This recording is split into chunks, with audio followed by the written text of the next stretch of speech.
Yo, yo, yo, what's good, everybody? It's your boy Duck Zone 503 here, man. And I'm rolling out my spring practices, man. The 2022 Oregon Duck spring football previews.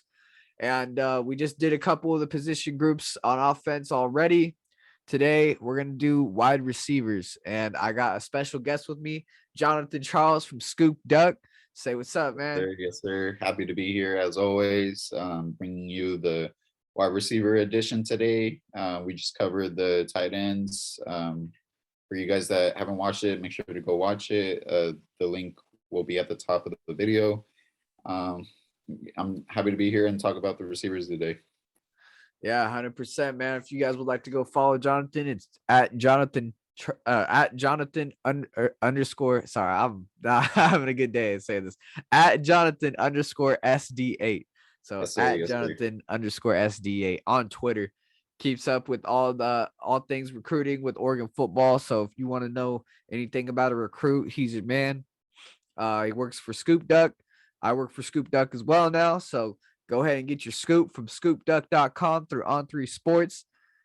All the exclusive stuff about Oregon football on there for a great price. You'll be as a fan, it's always good to know the breaking news first thing, but more than anybody else. So if you're that type of guy, go to scoopduck.com. All right, man. So let's get into it. Let's break down these wide receivers, man. A bunch of movement for this position group in specific. You got transfers, you got guys going pro, and you got a new prep player coming in. So let's talk about it, man. Leading receiver Devin Williams off to the NFL, as long with Johnny Johnson is going to the NFL. Micah Pittman transfers to Florida State. That happened in the middle of the season last year. And Jalen Red is out of playing eligibility, one of my personal favorite guys to watch. Let's talk about some of the guys coming in a little bit. Chase Cota transfers in, transfer from UCLA, coming home. Let's just put it like that. And Lake Oswego, 3-star athlete, listed as an athlete, but we know Oregon's going to use him as a wide receiver. Justice Lowe from Lake Oswego. So good to get some hometown guys in here. Feels good. Yeah, it keeps this down. It keeps the talent in state, and then you also elevate your program. Justice Lowe is definitely one of those guys that can be an immediate impact in the near future. Might not be this year, but probably a sophomore year, he'll make more of an impact. Yeah, 100%. You got guys returning like Chris Hudson, Troy Franklin, Dante Thornton, Isaiah Brevard, Isaiah Crocker, Josh Delgado. So there's going to be a lot of guys for him to try to get ahead of. So I don't know if we'll see him instantly, but another guy that is a hometown guy to keep your eye on for sure. See if he can crack the lineup in his freshman season. Nice to have Chase Cota in here, man. Father was Chad Cota, legendary Oregon defensive back. So we had an update on the Duck Zone 503 channel when Chase Cota came in. We had a breaking news update. So if you guys want to go get more in-depth knowledge about Chase Cota, go ahead and check that video out as well. And yeah, man, overall, I really like the talent in this room. One thing in specific, I like the ceiling for this room. I think the ceiling for this room is a lot higher than the ceiling we had for the other the last wide receiver room we just had with the wide receivers that were playing.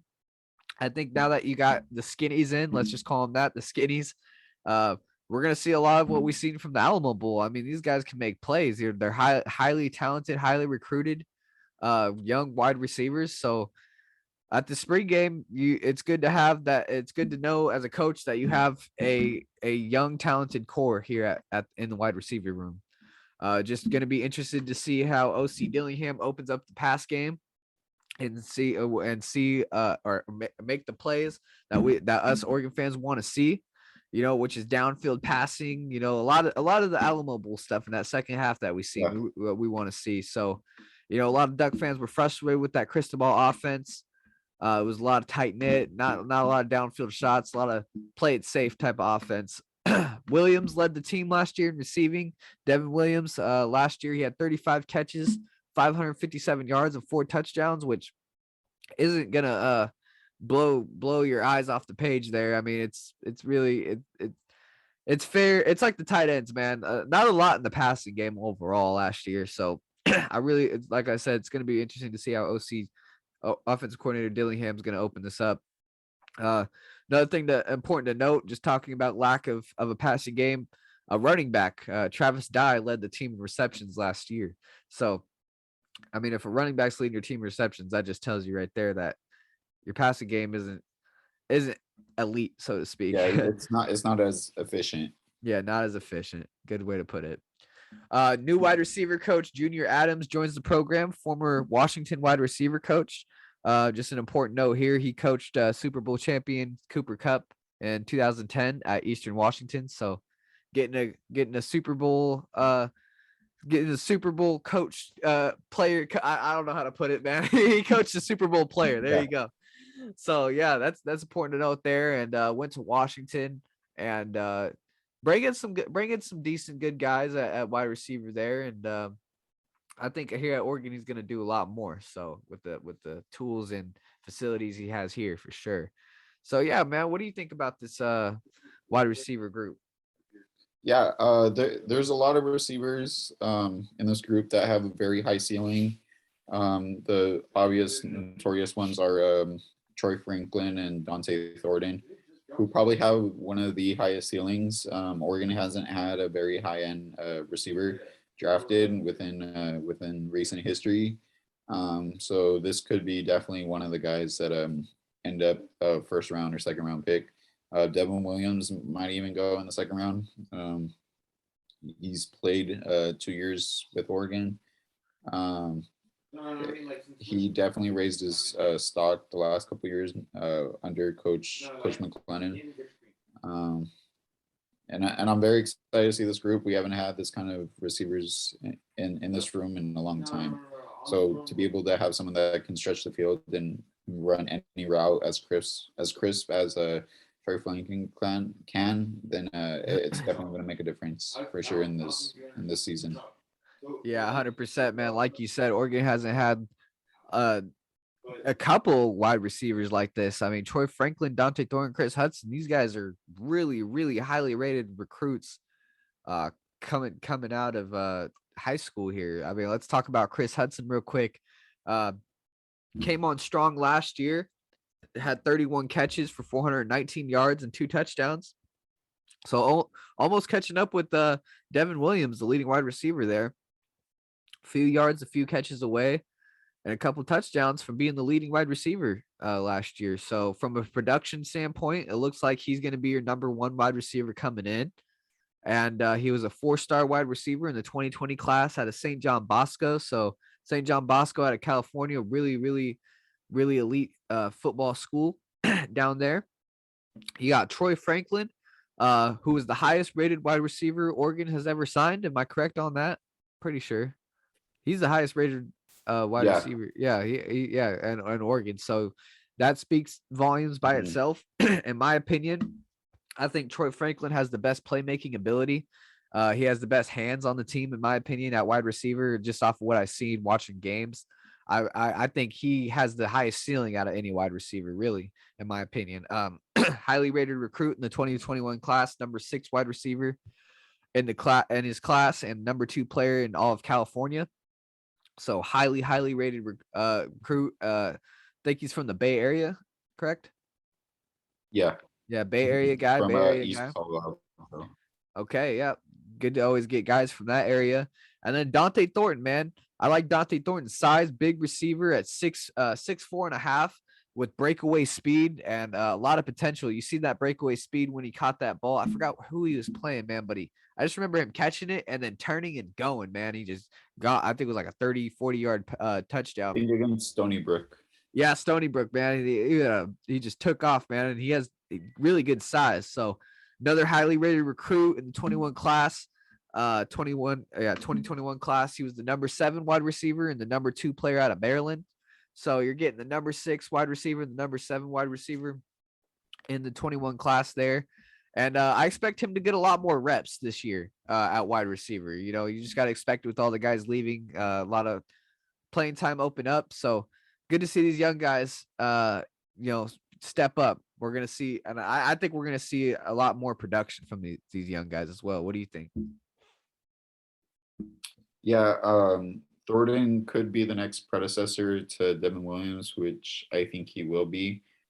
Troy Franklin, like I said, has a very high ceiling and is a very polished receiver at his age, and what he could do in this coming season and then in the following season that he has left, I'm sure he'll declare for the NFL after his junior year. Some other names to note are Isaiah Crocker, fourth year guy. Hasn't really done much, but kind of made a late impact last year. He'll definitely get a lot more playing time. Isaiah Brevard, bigger guy, 6'4", 210. Definitely going to play a lot more and probably back up Dante Thornton on the outside. And then in the slot, Seven McGee, who has that electric, explosive to Yeah. him. Definitely take all he needs is literally a few yards, break one guy down, and he's off to the house. And then Chris Hudson, who definitely can play inside or outside, but is probably better off on the inside. We saw it. He played a lot better, made a lot more, made a lot more yards on his catches. And then, yeah, I mean, this is a very exciting group to follow. Definitely an electric one, and we're definitely probably going to see one receiver get 1,000 yards this year. Yeah, I'm hoping to see that for sure, man. I mean, I definitely they got the talent to get 2 or 3 guys, with 1,000 yards, and just depending on how they really open it up. Yeah. You mentioned Isaiah Brevard, man. I'm really excited to see what he's got, man. 4-star wide receiver out of high school in the 21 class, Super number quick. 32 wide receiver. Had offers from Georgia, Texas A&M, Alabama. So we didn't really see him at all last year. So excited to see what he's got. Like you said, he's got really good size, 6'4", 200. So really, really excited to see that. You mentioned one that I almost missed. 7, right? Yeah. Seven McGee. So yeah, he'll be playing a little bit of slot as well. We mentioned him in the running back video. If you guys haven't seen that. And then yeah, Chase Cota, we already talked about him in one of our videos already, but just to talk about him, son of legendary DB Chad Cota, who played at Oregon from 91 to 94. UCLA transfer last year, had 18 catches, 286 yards, and a touchdown. Didn't really get targeted at UCLA, mainly used as a blocker in Chip Kelly's offense. Kyle Phillips and their tight end over there was mainly DTR's main options. And what I like about Chase Cota is he brings a veteran presence, and his knowledge at wide receiver is something that this young wide receiver room can really learn from Cota. Cota might not have the talent that these guys have, but he has the reps and experience. Yeah, 100%. Very great blocker. Yep. And that's definitely going to pay off, especially teaching to these younger guys that Oregon has on the team. It's definitely going to pay off. And Isaiah Crocker isn't the only guy who looked in that room for advice and the experience. Yeah, 100%, man. I like Chase Cota, man. His experience and his knowledge is going to be everything for this room. And then on the field, man, he's a very solid wide receiver. He could do everything all around: block, route run, catch. I think these coaches would be happy with a stat line like 5 catches, 50 yards, and a touchdown every game. Put that up, Chase Cota, and you're great. Will be more of a rotational guy. If I had to predict, he'll probably back up Troy Franklin on the 2 deep. Yeah, he'll be in the 2 deep for sure. So yeah, man, I think you're going to see a lot of playmakers make one-on-one plays, according to what you've seen with Kenny Dillingham and one of his interviews. You got a lot of young talent with a lot of young potential, but you're going to need the right scheme from Dillingham to let them play make. You've seen this last year, so I'm hoping to see that. Not as much depth in this room as last year's, so you have to watch out for injury as well. I think last year you had more depth in this room. So if one or two of these guys go down, we're gonna have to see some guys step up that we may have not seen. And that's why it helps having so many tight ends. That way, Oregon can utilize using this 2 tight end set and eliminating the chance of one of these receivers getting hurt and hurting your depth in that group. Of course, if there's a receiver that's worth taking in the transfer portal, they'll be more than happy to take a look and see if that guy is a fit and take him. I mean, there's plenty of playing time if that transfer receiver wants to come in, and yeah, I mean it's going to be a good year for sure. Yeah, I'd like to see them bring a transfer wide receiver in and add a little more depth to this room for sure. I was hoping they Brew would get a. McCoy could be a name for everyone to follow. What'd you The say? What was his USC, name? Sorry. Brew McCoy, Okay. the USC wide receiver.